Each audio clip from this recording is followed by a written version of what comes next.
biasanya orang yang memenuhi unsur-unsur kenabian.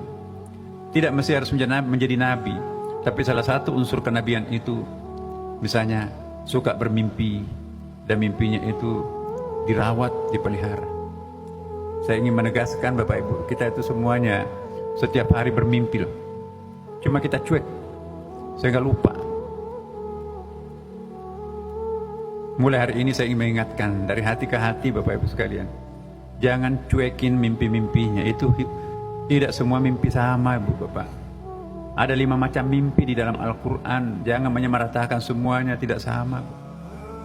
Ada mimpi dalam pengertian al-hilm, ada mimpi di dalam pengertian manamat, lebih tinggi dari sekadar bunga-bunga tidur. Allah yang menurunkan itu. Mimpi dalam arti manamat itu ilham, wahyu kecil dari Allah Subhanahu wa taala. Ada dalam Al-Quran. Ada mimpi dalam pengertian ru'yah. Antara tidur dan tidak tidur muncul isyarat dalam diri kita. Itu juga disebut mimpi, tapi mimpi dalam pengertian ru'yah. Dalam ilmu neurologi, ru'yah itu diperoleh ketika kita berada dalam suasana di bawahnya alfa, yaitu delta. Getaran otak kita itu tinggal sedikit, antara 3, 5, 7 ya. Karena kalau beta tidak mungkin bisa dapat ilham. Divine knowledge yang ada adalah deduksi akal, deductional reason. Ketika getaran otak itu 24 per second, itu beta. Kalau kita lebih fokus konsentrasi, turun menjadi 12, itu alfa. Makanya kita diperintahkan untuk berwudu, membasuh pusat-pusat saraf kita yang terkumpul dalam muka, kedua telapak tangan dan kedua kaki.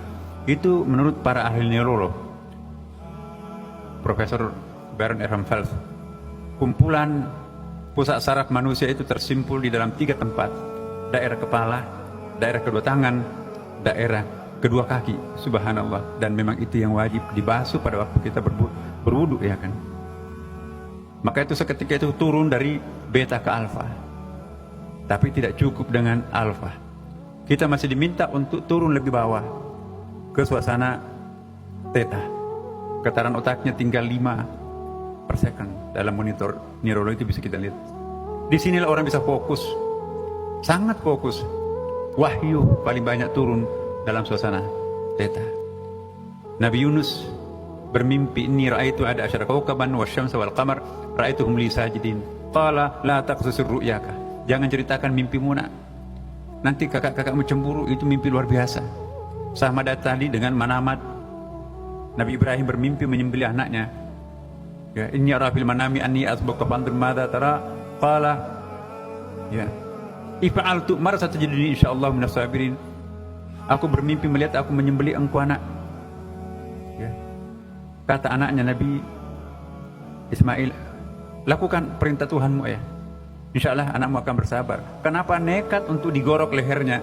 Karena redaksi yang digunakan inni ara fil manami. Manamat itu tidak sama dengan mimpi biasa. Al-hilm, ru'ya tidak sama dengan mimpi biasa. Dan ada lagi satu, al-waqi'ah atau waqi'iyah, mimpi dalam pengertian langganan.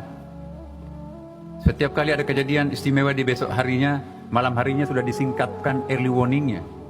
Orang ini bukan orang sembarangan. Itulah yang disebut dengan waqi'iyah.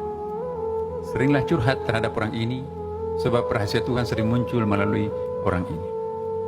Ada lagi disebut dengan mukasyafah, tersingkap, tiba masa, tiba akal. Begitu kita datang, pejam matanya sejenak, dia bisa melihat rahasianya Allah di langit.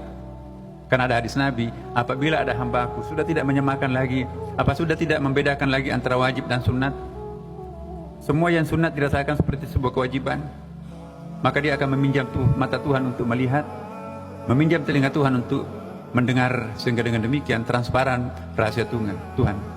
Ada orang seperti ini. Inilah yang kita sebut orang yang mencapai tingkat haqaiqul Quran, sudah mampu berdialog dengan Al-Quran itu sendiri.